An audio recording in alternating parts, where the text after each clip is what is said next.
Mga kapatid, unang tanong, ano po ba ang Tagalog ng future? Alam niyo po ba kung ano ang Tagalog ng future? Ako dati matagal kong sinasabi, ang Tagalog ng future ay kinabukasan. Pero mali eh. Ang Tagalog po ang English po ng kinabukasan ay tomorrow. Eh ano ang future? Ito pala yun. Kala ko kasi, ang intindi ko, iba eh. Ayan. Ang Tagalog po ng future ay hinaharap. At kala ko ang hinaharap, present. Medyo nalilito tayo dyan. Pero alam niyo po, anong ibig sabihin ng future? Sa English, that is which is ahead of us. Our destination. Where we are heading to, kung saan tayo papunta. And the liturgical season begins today, giving us another perspective about future. Kasi ito nga yung perspective natin. Kung yun ay hinaharap, yun ay ating destinasyon, yun ay ating pupuntahan. But Advent is telling us of another perspective of what is future. It is an event that is coming. Kung tayo ang tingin natin, tayo ang pupunta, ang Advento baliktad. Siya ang dumarating sa atin. Nakita nyo? Siya ang dumarating sa atin. And so, Advent literally means coming, pagdating. Hindi yung pupuntahan.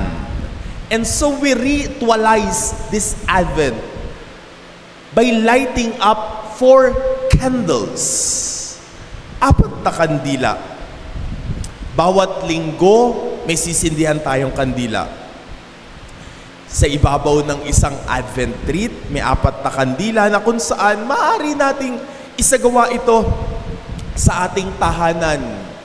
Bakit maganda iyon? Bakit ang ating paghahanda sa Advento ay hindi lamang sa loob ng simbahan? Ang ating Advento sakop hanggang ating tahanan. I don't know, maybe you can place it in front of your house. Pwede. It could be at your sala, living room, or siguro, it could be at the top of your dining table. At syempre, it would be more meaningful kapag ang buong pamilya masasaksihan ang pagsisindi ng bawat kandila. Ibig sabihin, hindi lang ikaw ang naghahanda, kasama mo ang iyong pamilya sa pagpasok sa selebrasyon ng Adviento.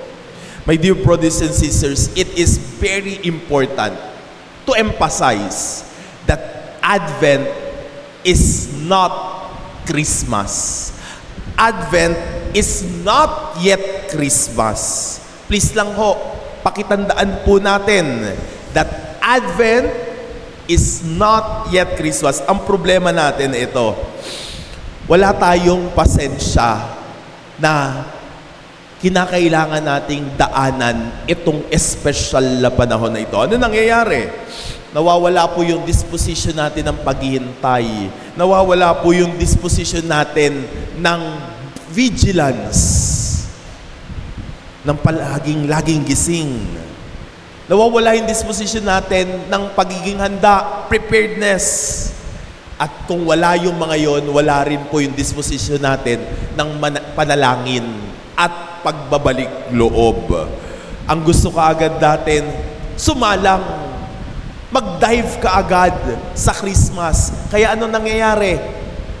Pag patak ng bare months, ano ang tingin natin? Ay, Pasko na. Di ba? Pasko na kaagad. Pero hindi pa Pasko. Pag bare months, ayan na. Papatugtugin na yung whenever. Diba? Whenever I see, diba? Yun. Pagpasok natin ng mall, Christmas carol. Nagde-decorate na tayo ng palamuti sa ating bahay. Why? We want Christmas to come immediately. Siguro konektado yun sa bonus. Natanggap nyo na yung bonus niya? Hindi pa.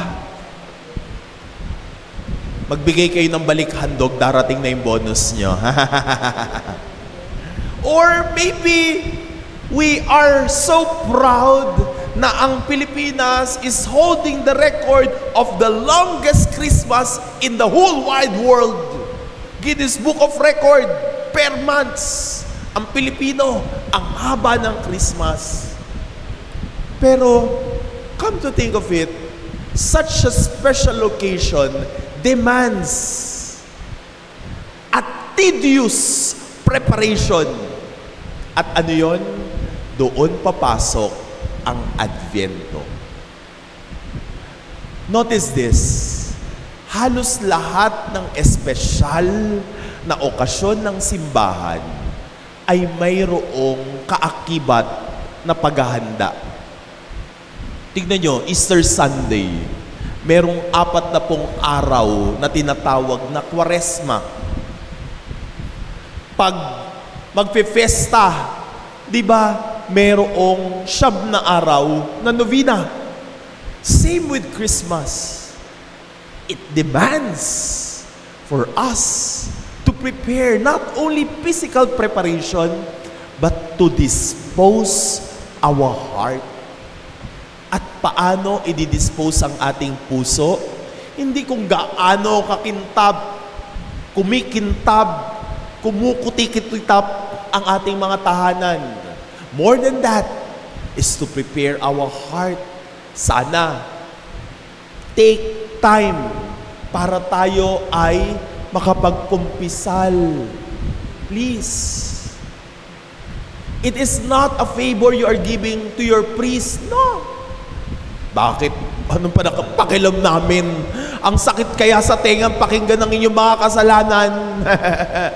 Alam niyo po ba, pag nakikinig kami sa kasalanan niyo, na-absorb po namin yan. Kaya laging mainit ang ulo ko eh. Kakapakinig sa mga kasalanan niyo. But in any case, my dear brothers and sisters, we have to prepare our heart na ang puso natin busilak at malinis sa pagtanggap ng isang grasya. Ganito lamang yan eh. Bakit mo lalagyan ng tubig na malinis ang isang pitsil na pagkadumi-dumi? Pag nilagyan mo ng tubig, yung pitsil na marumi, hindi mo mapapakinabangan ang tubig. Hindi mo maiinom yun. Ano ang kinakailangan? Hugasan mo muna ang pitsil at doon ka sumalok ng tubig na nanggagaling kay Kristo. At doon mapapakinabangan mo ang grasya. And so prepare yourself well. Today, it is the second Sunday of Advent. My dear brothers and sisters, the gospel is telling us, be watchful, be alert. Have you ever thought, bakit ganon? Jesus Christ in His divine wisdom, bakit hindi na lang sinabi kung kailan talaga darating ang katapusan? Pwede naman siguro yun. Kunyari, kung ako si Jesucristo, sasabihin ko, okay, maghanda kayo ha. Darating ako ng December 1. Darating ako December 1, alas 12 ng tanghali. At lahat ng sinabi ko mangyayari. Ano kaya ang inyong mararamdaman? Siyempre, matatakot ka. Pero alam ko na ang diskarte nyo. Since alam natin ang oras ng kanyang pagdating, ang pagkagunaw ng lahat, palagay ko lahat tayo nandito sa loob ng simbahan, nakaluhod, nagrorosaryo at nagdadasal. Sigurado ako diyan. Palagay ko, yung mga oras na yon, gagawin nyo na ang tama at ang mabuti. Di ba? Palagay ko, hihingi na kayo ng tawad o magbabayad na kayo ng utang. Hoy, sister ha, pasensya na. umabot ng 15 years ang utang ko sa'yo. O eto, pwede bang installment? Installment pa rin. Pero alam nyo, sa karunungan ng Diyos, hindi niya ginawa yun. Hindi niya sinabi kung kailan yung eksaktong punto, kung kailan mapangyayari ang kanyang... Bakit? Kasi hindi iyon ang totoo nyo. Hindi yun ang katotohanan natin. Magbabalat kayo lang tayo, magkukunwari lang tayo kay Lord na prayerful tayo. At ano ang katotohanan natin? Ano yung nangyayaring katotohanan sa oras-oras? Yun. Utangera, butangera, chisbosa, ang gaspang ng uga. Yun ang pang-araw-araw na nangyayari sa atin.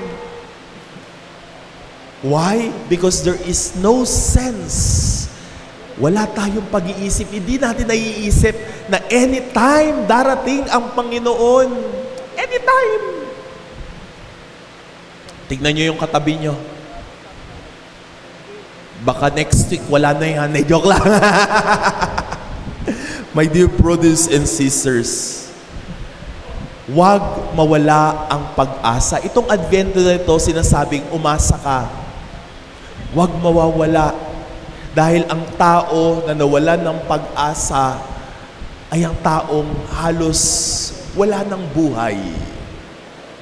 Sabi nga yun ang pinaka-purpose, layunin sa Bisaya, tuyo ng yawa.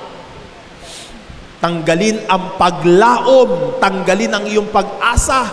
Kapag nawala ang iyong pag-asa, tapos na ang boxing. Tapos na ang boxing. Ang tao kayang mabuhay ng 40 araw na walang kinakain. Kaya niyang mabuhay ng 3 araw na walang iniinom na tubig. Kaya niyang mabuhay ng 8 minuto nang hindi lumalanghap ng hangin. Pero hindi niya kayang magpatuloy sa buhay ni 1 segundo kung wala na siyang pag-asa. Humawak tayo sa pag-asa. Si Kristo ang ating pag-asa. Si Kristo, yun ang dinadala sa ating Advento. Huwag na huwag niyong tatanggalin rin ang pag-asa sa inyo at yung pag-asa sa inyong kapwa. Dahil maraming beses, tayo ang kumukuha, humahagip ng pag-asa ng iba. Tinatanggalan natin sila ng pag-asa. Doon sa mga nakaluklok, mga leader, mag-ingat kayo dahil pinapadaloy sana sa inyo ng Diyos ang pag-asa. Meron ngang istorya Isang politician, bumisita sa kanyang nasasakupan sa malayong lugar at miniting niya ang mga tao. Naparito ako para tanungin kayo kung ano ang inyong mga pangangailangan. Nagtaas yung leader. Sir, meron po kaming 2 problema dito sa aming lugar. Sabi ng politician, ano yun? Sagot ng leader. Sir, ang unang problema po namin, marami nagkakasakit dito at dahil sa sakit, nagdudulot ito ng kamatayan sa marami. Wala po kaming doktor sa aming lugar. Alam niyo ang ginawa ng politician? Kinuha ang kanyang cellphone. Sabi niya, teka lang, tumalikod at may kinausap. Saglit lamang, binaba niya ang cellphone at sinabi niya dun sa kausap niyang kanyang mga nasasukupan, okay na, solve na ang iyong problema. May darating na doktor sa inyong lugar. Kada linggo, bibisitahin kayo. Kakausap ko lang Ano naman ang pangalawang problema? Sir, ito nga po ang problema namin. Bukod sa walang doktor, sa lugar rin po namin, walang signal. Patay, hindi nyo na-gets. Ulitin ko. Wala rin yata kayong signal ha. Hindi nyo na-gets yung message. Huwag mong tatanggalan ng pag-asa yung iba. At huwag kang magbigay ng maling pag-asa. Huwag kang paasa. Ayaw ni Lord yun. Please. My dear brothers and sisters, sabi nila, ang bangka o ang barko ay lumulubog. Hindi dahil ito ay hinahampas ng maraming mga alon, malalaking mga alon. Ang bangka o barko ay lulubog kung ang tubig ay pumasok sa loob ng barko. Mga kapatid, kapag hinayaan nating pumasok ang mga problema sa atin, pinahintulutan rin nating tanggalin ang ating pag-asa at yun ang simula ng ating paglubog. And I will end with this story. The story of 4 candles. Sabi ng una, the first one, si Peace ang pangalan. He went off. Nawala. Natanggal ang sinde. Why? Because there's so much fighting around. The second candle, pangalan Faith, also went off. Why? People stopped believing. Third, si Love ang pangalan, also went off. Why? There's so much hatred around. And so when the child entered into that room, he cried. Bakit? Kasi walang sinde. Yung 3 kandila. Pero yung ika-4 na kandila, nakipag-usap sa bata. Ang pangalan niya, Hope. Sabi niya, tahan na, huwag ka nang umiyak. Ang pangalan ko ay Pag-asa. I am still burning. And since I am hope, there is hope to relight other candles. Amen. Magsitayo po tayong lahat. Ngayong panahon ng